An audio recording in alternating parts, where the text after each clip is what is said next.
What up, everybody? It's your man Playa T. That's me, Hollywood in the hood. Doing it really, really big. You see who I got with me right now. Really no introduction necessary, but for you new jokers, you know what I mean. Pretty Ricky. What you know about that? Big shout out to Flesh and Bone Global, OG Media, 88 Joe. You know it's going down. What's up, Spectacular? What up, boy? Baby Blue in the house. Yo, what's up? What's good? Pretty Ricky. Now look, check it out. Now you guys, the ladies is on you, man. You got a hell of a following, man. Everywhere you go, they saying it's like the Beatles almost, man. How do you handle that type of, celebrity? I mean, it is what it is. You know what I'm saying? We grew up in the entertainment business, and, we always had the fans, starting from the beginning, and now we here. Just like Drake said, started from the bottom, now we here. Right. You get what I'm saying? So, we take them, we embrace them, and we make sure we get the fans what they want. They just want us. They want support. Right. And that's what we give them, especially that good music. Right. Now, for everybody that's not hip, but I'm pretty sure you are, you guys are mixing hip-hop and R&B together. But you know what? It takes a lot of courage to do something like that. It really do. Everybody can't do that. So did it start out like that? I mean, how did that come about? Nah. We started out doing gangster rap. I think like y'all started out gangster rap. Yeah. Okay. Every rapper started out, talk about drugs and killing and all that, but it just grew into us doing, the R&B type music. And back then when we came out, it wasn't so popular. Back then it was more like Lil Jon was running the airways. It was all crunk music, but the music that you hear today is more like that style of music that we came up with, So it started off gangster rap. Now that's something I'm new to. So was the lifestyle, Definitely not. That's why it ended up the way it ended up. We talked about what we know about. You get what I'm saying? Like when you just get it, your feet wet in something, you just try to, do what you think is right, but that wasn't us. We all about the ladies. You feel me? Don't leave your girl with me. Well, it's player stuff going on. No, I got you. Give me a little something right there. Give me a little something right there. Yeah. Right. Nah, but we good, though. Yeah, but that's all we know as females. You know what I'm saying? Get money, having fun, and getting them females. You feel me? Dropping them panties. Right. Yeah. Now, y'all hail from Miami, right? Yeah. Now, when y'all coming out and you said Lil Jon ran the airways, then you had Ross and them and everybody doing their thing. So did you figure in your mind, we're going to let Ross and them do all that, but we see there's a market with these ladies. They feeling us. They feeling our vibe, how we look. We're going to roll with that? Yeah, it was more like that was our lane. We kind of created our lane back then. You know what I mean? Back then, there wasn't no lane for us. It wasn't no other group for us to even compete with back then. B2K had broke up at that time. Right. And, we just saw an opening. Now y'all had a few challenges along the way. One thing I like is you're keeping busy, you staying strong, and you're just working, man. We really appreciate that. But you had a few challenges. Tell me, what was going through your mind when you had individuals, defecting from the group and, things of that nature, and then you had to, put somebody else in other people's place. What was the mindset going through? At the end of the day, it's business. We understand business. We both businessmen. You know what I'm saying? We know at a point in time, one member gonna want to branch off and do his own solo thing. Right. We know that's part of the business. But as you know, with anything in life, one monkey don't stop no show. Right. You get what I'm saying? Right. And it set us back. But anything happen in life gonna set you back, but you got to come back strong. You got to keep it trucking. You know what I'm saying? So that was the mindset to come back even strong. Now, why did it even dissolve with Pleasure leaving and everything? What happened with that? What was the reason behind that? We just grew, man. We've been doing this since we was like 13 or something. You know what I'm saying? So it's like, when we had the opportunity to everybody to go out there and embark on their own solo projects, me doing the production, you know what I mean? Pleasure doing his singing thing, Spec on the rap tip. Right. We took advantage of it. And, he just went out there and just, tried to spread his wings as a solo artist. But no matter what, we all Pretty Ricky to the day we die. Everybody got Pretty Ricky tattooed on them. We're gonna come back together no matter what. Right. Well, people in the media talking about a possible reunion album and things of that nature. He said, y'all just talking about it. How serious is that? It's serious, but we waiting on one person. It ain't me. Okay. It ain't Baby Blue. Okay. It ain't Slick.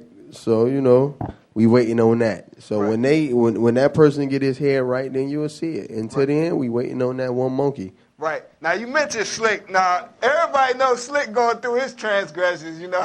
He got a lot of, we seen ill kind of videos, you know. Slick. Y'all seen him too. Listen. Slick is Slick. From day one, he's the wild man. You never know what Slick gonna do. Right. You know, we might be in the interview right now. He might walk up in the middle of the interview, go pee, and come back like it was cool. You get what I'm saying? That's Slick. He the wild one. Like, you never know what. But that's what the people love, because each individual person in the group, they have their own personality. You get what I'm saying? So that just add to why everybody fell in love with Pretty Ricky. Right. Now you got Lingerie. Tell me about him. How did you guys discover him, and how did he get on board and become a part of Pretty Ricky? Yeah, he was out in Pittsburgh, man. We signed a group out of Pittsburgh. They was a big group in Pittsburgh.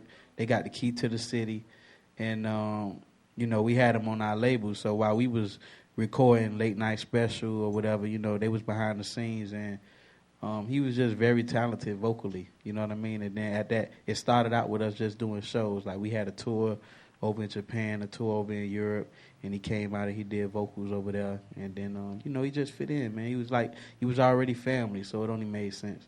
Right. Now, y'all touring, doing big shows, but y'all coming from the hood, man. So how big is it to come back to the hood and show up and be there for the people in the neighborhoods, man, that that came up in some of them same circumstances you might have came up under? I mean, it's definitely a blessed situation to even go back, and show love back to the city you came from, you know what I'm saying, and really motivate individuals to be better, not running around committing crimes and fighting, killing each other. You know what I'm saying? Just the everyday thing that happened in real life every single day. Right. So I feel real good to go back and try to motivate my people. Right. You know what I'm saying? Rather, I tell them, like, look, man, we got a black president. You know what I'm saying? We got, I made it. So, like, don't give up. The day that you gave up could have been the day that you made it. So you got to keep it going strong. Right. You know what I'm saying? And that's what I try to drill in everybody's head that, I talk to. Don't give up on your dreams. Anything is possible. And it ain't just our hood. It's every hood, man. I just think just us as a people, man, we just united, man. It's not even a color barrier no more. I think it's just us motivating young individuals to be positive, and not be out here with the violence and with the drugs. Even though they got to survive, sometimes they just got to resort to the streets, you know what I mean, and to survive, and you can't knock them for their hustle, but we just try to show them that, if it's a will, it's a way, you know what I mean? Right. Now, it's been noted that you guys, a lot of your inspiration with a lot of different people like R. Kelly, Tupac, and then you guys did music with Jodeci and H-Town, man. I mean, how real was it to do stuff with people you once looked up to, and now you're shining hard like them? Yeah, that was real big for us to do the record with them, because we was trying to do the record since we first got in the game. Yeah, it was just a long time coming, man, and it finally came together.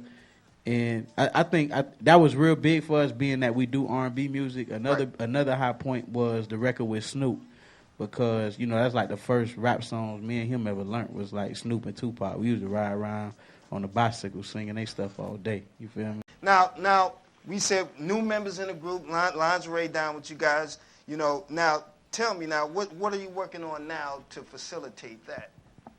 I mean, right now, we done did the Pretty Ricky thing, just like you said, you always want to branch out and, just try something new. Right. So right now we working on my solo project, and for my whole project, BabyBlue, is doing the beats on the whole album. Okay. You get what I'm saying? So it's BabyBlue on the track. So if you need some tracks, babyblueonthetrack.com. Right. When you hear the music, it's a whole nother vibe that is, not a whole nother vibe. It's the same vibe. Same vibe as Pretty Ricky. But with just my vocals on the records. Right. You get what I'm saying? Right. With the same R&B hook. Yeah, with the same R&B hook, real sexy music. Something for the fellas, to get it in with. Yeah, I think it's just putting a magnifying glass on what Spectacular brought to Pretty Ricky. Okay. And what the ladies fell in love with about Spectacular. Right. Was it time to do that? Is it time to do that? You just felt the time to do that, the need to do that, or you have been working on material? I don't think it's that. I definitely don't feel like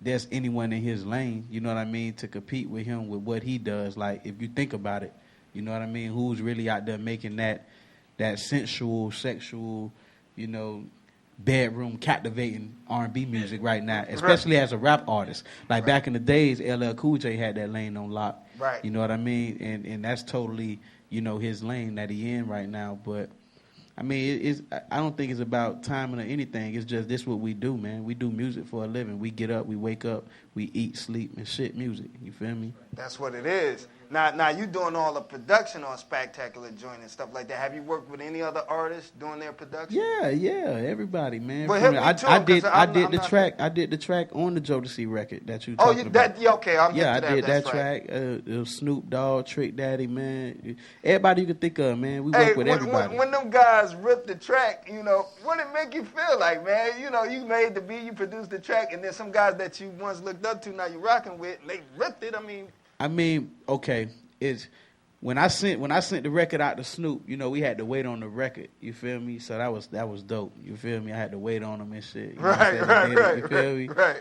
But when Bone came to the crib, you feel me, and dropped they shit at my studio, that was different. That was big. That was like, these niggas in my shit. Right. So no matter how big you get, you know what I'm saying? No matter how big, we got success and all that, platinum plaques, #1 records and all that shit. But I'm like, Bone in my studio, nigga. Right. You feel me? Well, speaking on Bone, you know what I'm saying? Me and Lazy, we got a mixtape coming out, you know, called Sex and Kush. Oh. So. Oh. Sex and Kush. So you know what Bone bring to the table. You get what I'm saying? And you know what Pretty Ricky bring to the table. So just imagine that all together. Right. You know what I'm saying? So yeah, we definitely taking it down. That's hot, man. Yeah, you know, Lazy, you know, they doing their thing right now. You know, the reunion tour and stuff. So, you know, once he slow that back down, we gonna get back on finishing it up. Right now, I think we got like 15 records right now together. Is that right? Yeah. And shout out to John Drama and Detroit Mo Thugs, man. Yes, sir. They fuck with us, man. They hold a nigga down every time we out this way. You feel Hollywood me? in the hood. Yeah. Now that's hot. That's hot. Big shout out to Bone on that, man. I can't wait to hear something like that.